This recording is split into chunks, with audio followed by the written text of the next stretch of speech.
Pernah di Timur Tengah teman-teman sekalian, ada seorang anak. Kata orang nakal. Kalau kami mengatakan tidak ada anak yang nakal. Yang ada orang tua yang kurang sabar dalam mendidik. Yang hebat anak itu, aktifnya luar biasa. Permainannya di mana-mana, semua dipakai mainan. Ibunya satu kali masak. Karena suaminya mau kedatangan tamu. Begitu masak, sudah bagus, siap dihidangkan. Tiba-tiba anaknya datang. Bawa mainan, mainannya pasir. Teriak-teriak, umi, umi, umi, umi. Ibu, ibu, ibu, ibu. Ditaburkan pasirnya di makanan yang sudah jadi itu. Beng. Kisah nyata. Bukan rekayasa. Pertanyaan saya, ibu, kalau suami kedatangan tamu, ibu masak tuh. Tamu udah mau datang, masakan sudah jadi. Anak ibu datang yang 5 tahun, Masya Allah yang disayang-sayang itu bawa pasir. Mama, siram semua masakan. Pertanyaan saya, bagaimana respon ibu pada saat itu? Tuh. Kalau ibu nggak tahu konsep ini, wah, pasti nggak enak nih.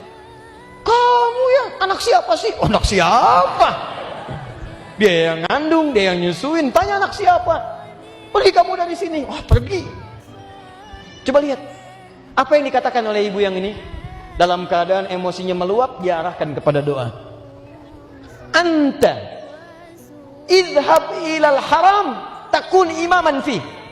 Kamu ini pergi kamu ke Masjidil Haram sana jadi imam di sana. Anak kecil datang bawa pasir, nyiram masakan ibunya yang sudah jadi, meluap perasaan di ibunya. Kata ibunya, dia paham rumus ini. Pergi ke Masjidil Haram jadi imam ya. Allahu Akbar. Dia tahu makanan bisa diganti, tapi anak gak ada yang bisa diganti. Awas, hati-hati.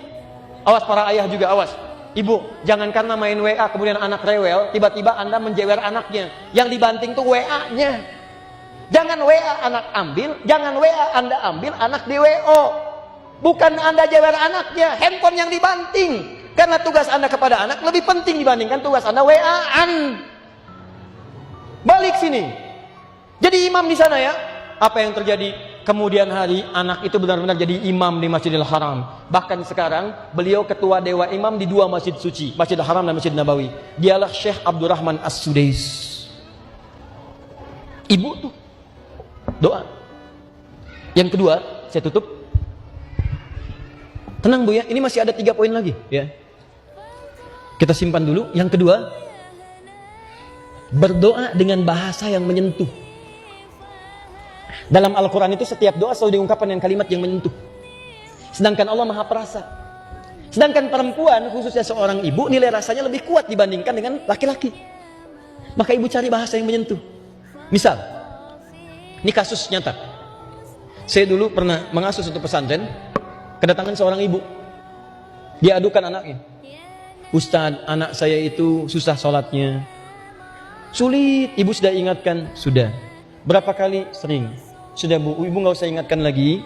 Nanti malam ini ibu bangun sholat tahajud di kamar anak ibu saat dia tertidur.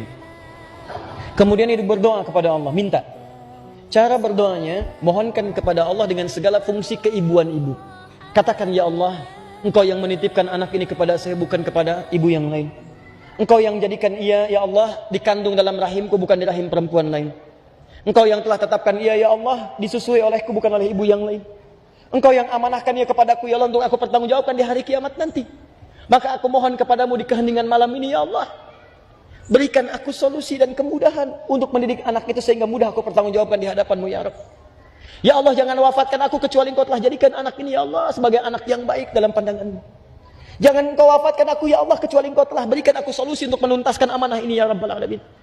Minta, hari pertama, hari kedua. Nanti setelah 3 malam, coba ibu kesini lagi, apa yang terjadi?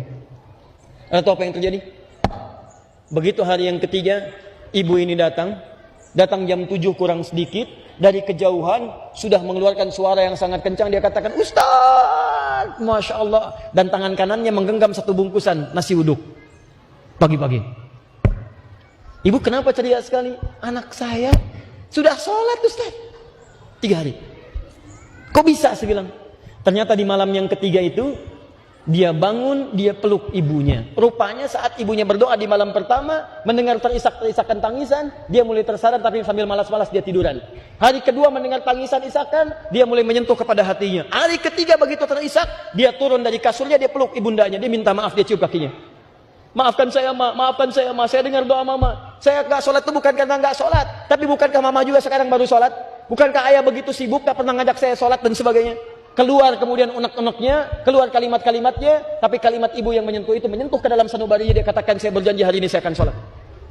Begitu dia katakan sudah sholat, lalu minta santri untuk mengajarkan. Kami khususkan satu orang santri mengajar. Apa yang terjadi? Sholatnya bagus, dia mulai menghafal Quran. Bahkan sejak saya pamit dari pesantren itu, hafalannya sudah 2 juz. Mungkin sekarang sudah selesai hafalan Qurannya. Anda bayangkan, dari anak yang tidak pernah sholat, doa ibu yang sangat luar biasa, dengan doa itu merubah keadaan anaknya, sampai dia bukan sekedar sholat, tapi menjadi bagian dari ahli Al-Quran. Doa.